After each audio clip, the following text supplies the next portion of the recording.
আসসালামু আলাইকুম। আজ আমরা কথা বলবো বয়স সংক্রান্ত কিছু কমন ম্যাথ নিয়ে। প্রথম অঙ্কটা, if a man was R years old S years ago, মানে এস বছর আগে একজন মানুষের বয়স ছিল আর, তাহলে ওই মানুষটার বর্তমান বয়স কত? ওই মানুষটার বর্তমান বয়স হচ্ছে এস প্লাস আর। কারণ তার বয়স এস বছর আগে ছিল আর, তাহলে তার বয়স বর্তমান কত?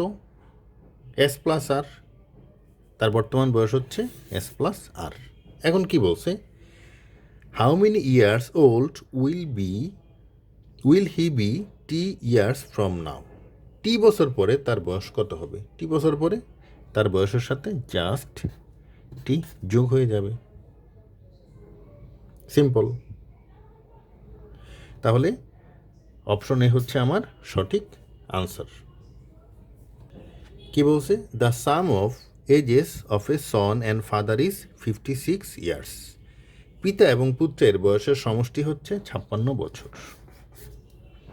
আফটার 4 ইয়ার্স, 4 বছর পরে, the age of the father will be 3 times that of the son, মানে 4 বছর পরে পুত্রের বয়স যা হবে পিতার বয়স হবে তার 3 গুণ। এখন বলছে দেয়ার এজেস রেসপেক্টিভলি আর, বর্তমানে তাদের বয়স কত, এরকম জানতে চাওয়া হচ্ছে। এই ধরনের অঙ্কের মধ্যে সবচেয়ে কম সময়ে করার টেকনিক হচ্ছে অপশন ধরে ধরে আপনাকে করতে হয়। একটা প্রসেস আপনাকে অ্যাডাপ্ট করতে হবে, সেটা হচ্ছে প্রসেস অফ ইলিমিনেশন, মানে অপশন ধরে ধরে বাদ দিতে হবে। যেটাকে বাদ দেওয়া যাবে না সেটাই হচ্ছে আপনার কারেক্ট অপশন বা কারেক্ট আনসার। দেখেন, দুইজনের বয়সের সমষ্টি হচ্ছে 56 বছর। এখন অপশনগুলির মধ্যে যদি আপনি যোগ দেন, দেখবেন যোগফল 56 হয় কিনা। দেখেন অপশন বি কি 56 হয়? 6 আর 2 লাস্টে 8 হবে। সো এটা 8 হয়, লাস্টে 8 হয়, মানে আমার দরকার কি লাস্টে 6, 56-র জন্য লাস্টে 6 দরকার। সে অপশন কিন্তু আমার কারেক্ট আনসার না। এটা কি হতে পারে? 8 আর 6 14, মানে 16 আর 48 যদি আপনি দেন এভাবে কত হয়? 16 আর 48-এ কত হবে? 64। তো হচ্ছে 56, হবে না। 18 আর 36 কি হতে পারে? 18 আর 36 হচ্ছে 3 18 54, এটাও হবে না। দেখেন একমাত্র কিন্তু অপশন এ হচ্ছে টিকে গেল প্রসেস অফ ইলিমিনেশনে। এরপরের সেন্টেন্সের দিকে তাকাই, 4 বছর পরে the age of the father will be 3 times that of the son. এখন 4 বছর আমি যোগ দিয়ে দিই, যদি এটার সাথে 4 যোগ দিই কত হবে? এখানে লিখি 12 প্লাস 4 হচ্ছে আপনার কত? 16। 44-এর সাথেও 4 যোগ হবে কত? 48। তাহলে দেখেন 4 বছর পরে এটা যদি পুত্রের বয়স হয়, এটা যদি পিতার বয়স হয়, এই পুত্রের বয়স আর পিতার বয়সের মধ্যে ডিফারেন্স কতটুকু? পিতার বয়স কিন্তু 3 গুণ বেশি। 16 গুণ 3 মানে হচ্ছে 48। সো অপশন এ হচ্ছে আমার সব দিক দিয়ে বেস্ট অপশন। অপশন এ হচ্ছে আমার কারেক্ট আনসার। সব পুরো অঙ্ক কিন্তু করার এত সুযোগ নাই, অপশন ধরে ধরে আপনাকে বাদ দিয়ে দিয়ে অঙ্কটা করতে হবে। চলে যাব 3 নম্বর অঙ্কের মধ্যে। A father is 32 years older than the son. মনে করি সনের বয়স হচ্ছে আপনার এক্স, তাহলে ফাদারের বয়স কত? X plus 32। In 7 years the father's age will be 5 years more than twice that of the son. এখন 7 বছর পরে কি ঘটবে ঘটনাটা? 7 বছর পরে পুত্রের যে বয়স হবে পিতার বয়স হবে তার ডাবলের থেকেও 5 বছর বেশি। তাহলে আমরা বরং একটা ইকুয়েশন ফর্ম করে ফেলি। ইকুয়েশনটা কি হবে? প্রথমে লিখলাম সন এক পাশে দিলাম, ফাদারকে আরেক পাশে দিলাম। কতদিন পরে বলা আছে? 7 বছর পরে। তাহলে পিতার সাথেও 7 বছর যোগ হবে, পুত্রের সাথেও কিন্তু 7 বছর যোগ হবে। 7 বছর পরে পিতার ডাবল হয়ে যাবে, পুত্রের থেকে ডাবল হয়ে যাবে। তাহলে 2 কি আপনি এই পাশে গুণ দিবেন না এই পাশে গুণ দিবেন? 2 কিন্তু আপনার পিতার সাথে গুণ হবে না, কারণ ইকুয়েশনকে আপনি ব্যালেন্স করতে হলে পুত্রের সাথে কিন্তু আপনার 2 গুণ দিতে হবে, কারণ অলরেডি সে এমনিই ডাবল বেশি আছে। যেহেতু আপনি সমান বলছেন, ইকুয়েশনকে ব্যালেন্স করার জন্য পুত্রের সাথে কিন্তু আপনার 2 গুণ দিতে হবে। ডাবলের থেকেও 5 বেশি। এখন দেখেন সে কিন্তু বেশি আছে, পিতা বেশি আছে। তো ইকুয়েশনকে ব্যালেন্স করার জন্য 5 পিতার থেকে আপনি বিয়োগ দিয়ে দিবেন। এখন জাস্ট এক্সের ভ্যালু আপনি বের করে ফেলেন, তাহলে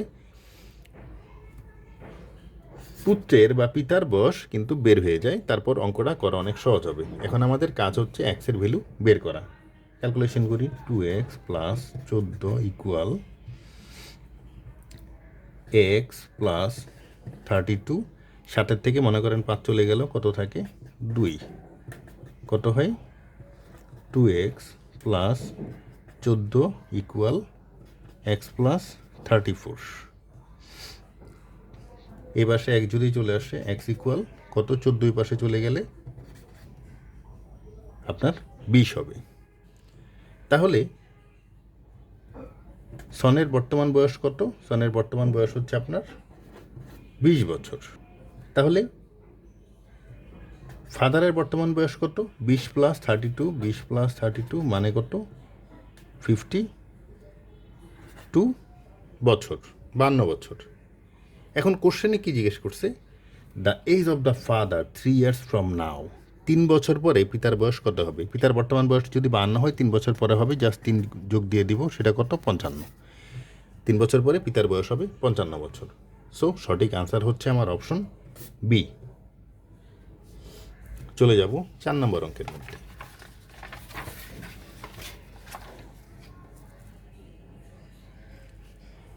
রাজন্স age is 3 times that of Atahar. আতাহারের যে বয়স, রাজনের বয়স তার 3 গুণ। In 12 years Rajan's age will be double the age of Atahar. 12 বছর পরে ঘটনা কী ঘটবে? রাজনের বয়সটা আতাহারের বয়সের ডাবল হয়ে যাবে। রাজন্স প্রেজেন্ট এজ ইজ, রাজনের বর্তমান বয়স কত সেটা আসলে জানতে চাওয়া হচ্ছে। আমরা লিখি রাজন্সের age is 3 times that of Atahar. মনে করি আতাহারের বয়স হচ্ছে আপনার এক্স, তাহলে রাজনের বয়স কত? 3 গুণ 3x। ইন 12 years, 12 years পরে ঘটনা কী ঘটবে? ইকুয়েশন আমরা এটা বানিয়ে ফেলি। 12 বছর পরে, তার মানে দুজনের সাথেই 12 যোগ হবে। রাজন্সের age will be double the age of Atahar. রাজনের বয়স ডাবল হয়ে যাবে আতাহারের থেকেও। তাহলে 2 কিন্তু আতাহারের সাথে আপনার গুণ হবে, রাজনের সাথে না, কারণ রাজন অলরেডি এমনিই আপনার ডাবল বেশি হবে 12 বছর পরে। তো এখানে যদি আপনি 2 দিয়ে আরও গুণ দিয়ে দেন, 4 গুণ কিন্তু বেড়েই গেল, তাহলে ইকুয়েশন ব্যালেন্স হলো না। ইকুয়েশনকে ব্যালেন্স করার জন্য আমরা 2 এখানে গুণ দিয়ে দিব। তাহলে কত হবে? এক্সের ভ্যালু জাস্ট বের করি। 2x plus 24 equal 3x plus 12 equal x.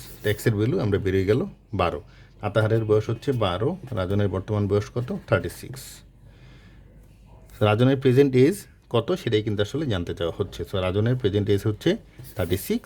So option A হচ্ছে আমার কারেক্ট আনসার। চলে যাব 5 নম্বর অঙ্কের মধ্যে। The age of a man is 4 times that of his son. মনে করি সনের এজ হচ্ছে আপনার এক্স, তাহলে ফাদারের এজ কত? 4x। 5 years ago, the man was 9 times as old as his son was at that time. 5 বছর আগে কি ঘটনা ঘটছিল? 5 বছর আগে পুত্রের যে বয়স ছিল, পিতার বয়স ছিল তার 9 গুণ। তাহলে আমরা ফেরত যাই কয় বছর আগে? 5 বছর আগে আমরা ফেরত যাব, মানে ইকুয়েশন একটা ফর্ম করে ফেলি। 4x 5 বছর আগে যেহেতু আমাদের ফেরত যেতে হবে, 5 থেকে 5 বিয়োগ। 5 বছর আগে কি হয়েছে? বাবার বয়স ছিল, পিতার বয়স ছিল পুত্রের বয়সের 9 গুণ। তাহলে দেখেন ইকুয়েশনকে ব্যালেন্স করার জন্য আমরা 9 কিন্তু সনের সাথে গুণ দিব। কত হবে? 9x minus 45 equal 4x minus 5। 9x minus 4x equal minus 5 plus 45, 5x equal 40। অতএব এক্সের ভ্যালু হচ্ছে আপনার কত? 8, 5 × 40। কী জানতে চাওয়া হচ্ছে? The present age of the man is. ওই বাবার বা ওই ম্যানের বর্তমান বয়স কত সেটা আসলে জানতে চাওয়া হচ্ছে। এক্সের ভ্যালু জাস্ট বসিয়ে দিই, 4 × 8 = 32, 4 × 8 = 32। তাহলে ম্যানের বর্তমান বয়স কত? 32। অপশন বি হচ্ছে আমার কারেক্ট আনসার। চলে যাব লাস্ট ওয়ানে। 6 নম্বর অঙ্কের মধ্যে কি বলছে? Mister Rahim who is 28 years of age has a son who is 4 years old. Mister রহিমের বর্তমান বয়স কত? 28। তার একটা ছেলে রয়েছে, তার বয়স কত? 4 বছর। In how many years will mister Rahim be 4 times as old as his son? বলছে কত বছর পরে মিস্টার রহিম তার পুত্রের থেকে 4 গুণ বেশি বয়স হবে। তাহলে কি বলা আছে? রহিম সাহেবের বয়স কত?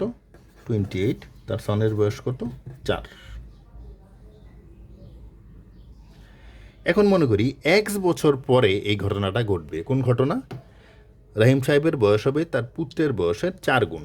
তাহলে আমরা ইকুয়েশনটা ফর্ম করে ফেলি। এক্স বছর পরে মনে করি ঘটনাটা ঘটবে, দুজনের সাথে এক্স যোগ হয়ে যাবে, রাইট? 4 times হয়ে যাবে। তাহলে 4 গুণ দিতে হবে। কার সাথে গুণ দিতে হবে? পুত্রের সাথে গুণ দিতে হবে। কারণ পিতার সাথে যদি আপনি গুণ দেন ইকুয়েশন কিন্তু আপনার ব্যালেন্স হয় না। সো এবার এক্সের ভ্যালুটা আমরা বের করি। 28 + x = 16, 4x। তাহলে 3x = 28 থেকে 16 যদি চলে যায় সেটা কত হবে? 12। অতএব এক্সের ভ্যালু কত? 4। তাহলে 4 বছর পরে কি ঘটনা ঘটবে? মিস্টার রহিম সাহেবের বয়স হবে তার পুত্রের বয়সের 4 গুণ। তাহলে অপশন ডি হচ্ছে আমার কারেক্ট আনসার। তেইশ নিয়ে আমাদের আজকের আয়োজন এতটুকুই মূলত ছিল। আমাদের সাথে ধৈর্য ধরে থাকার জন্য অনেক ধন্যবাদ।